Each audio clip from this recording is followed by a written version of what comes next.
Hi guys, welcome to the channel. Thank you for joining me and thank you for your continued support. Right, well, Liz Kendall gave a bit of a speech today, and in it she was talking about the benefits cuts and the reasons why she believes they are necessary, but also she did say a couple of things which could potentially mean that she might be listening to other options. So let's take a look at the article and I'll show you what I mean. Right, Liz Kendall has insisted she will press ahead with measures to cut the welfare bill amid Labour pressure on Sir Keir Starmer to change course over the squeeze on benefits and pensioners' winter fuel payments. In a speech in London, Ms Kendall said, "We are the only economy in the G7 whose employment rate still hasn't returned to pre-pandemic levels, and spending on sickness and disability benefits in most other comparable countries is either stable or falling since the pandemic, yet ours continues to inexorably rise. There is nothing Labour about accepting the cost of this economic, but above all social crisis, paid for in people's life chances and living standards." She acknowledged that welfare reform is never easy and that it's rarely popular, perhaps especially for Labour governments. No reasonable Labour government can resile from taking decisions because they are too difficult, because this is not good enough for the people we came into politics to serve.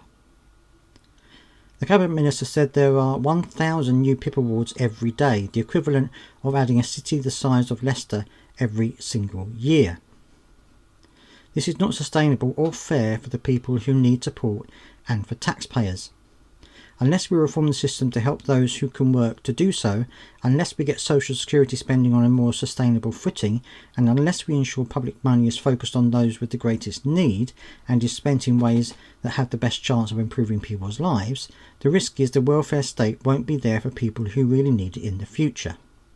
Now, I've got a couple of issues with what she said there. First of all, she talks about the fact that there are 1,000 PIP awards every single day. Well, as I've spoken about many times, and as you've mentioned in your comments many times, PIP is not an easy benefit to get. It's very hard. It's it's very degrading, demoralising, very stressful.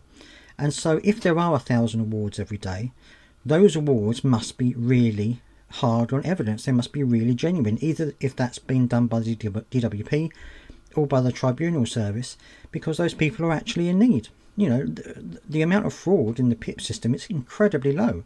So to say that the welfare is getting bigger, that's not because people are shirking the system or people are not wanting to work.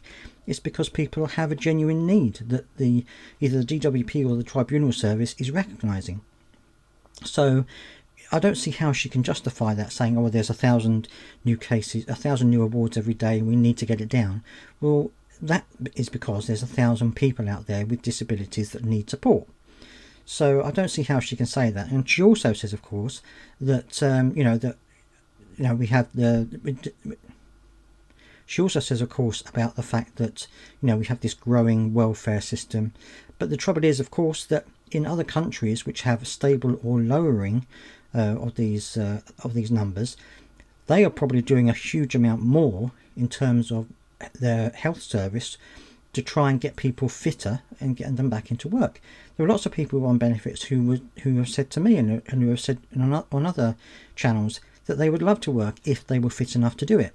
So I think part of this is the failing NHS and the failing social care system, which can't adequately provide the support that people need to help them get back into work. So I think that this is, simply saying this is all on the shoulders of people who are disabled is completely wrong. She has to look at the numbers and say, right, okay, yeah, there are 1,000 new awards every day, but these awards are genuine people who need support. And yes, we have a growing welfare state, but is that because we have a failing NHS system? I think a lot of that is going to be because we have a failing NHS system. It's also going to be because the work opportunities for those people who can work and who are disabled isn't there. There's no jobs around for people who are disabled. And even if there are jobs around, there's no support for those people. We've seen the Access to Work programme absolutely being just disrupted. It's going to be broken up. It's going to be got rid of.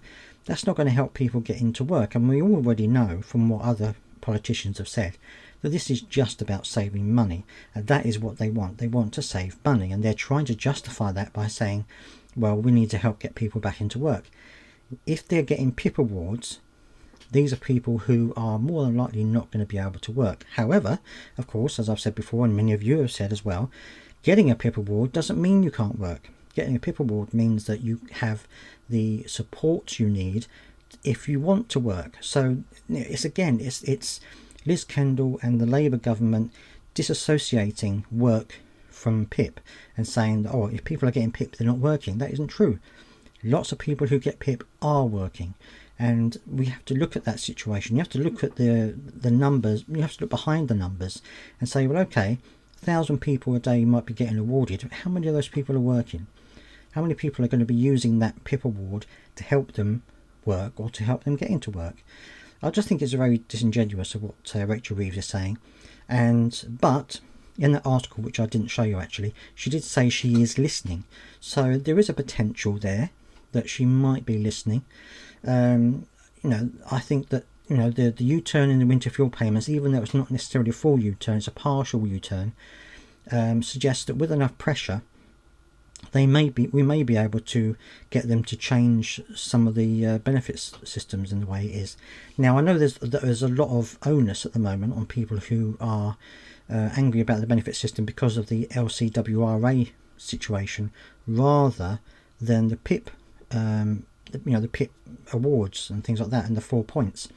So I think it's important that we try and push both of these things, and not just the LCWRA, because that's going to affect a lot less people in the future. Obviously it's going to affect people, but the most of it's going to be the affecting of the PIP system. So I think we need to address both of those issues, I think. And I know there are a lot of people out there who are campaigning. Absolutely fantastic. Thank you for doing that. And hopefully it will encourage them to make another, if not a full U-turn, a slight U-turn, and make the system a little bit fairer and perhaps a little bit better for those people who could potentially be losing their PIP awards. But let me know down in the comment section what you think about all of this, of course. Do subscribe if you've got this far. It really does help the channel in a huge amount. And until the next time, thank you for joining me.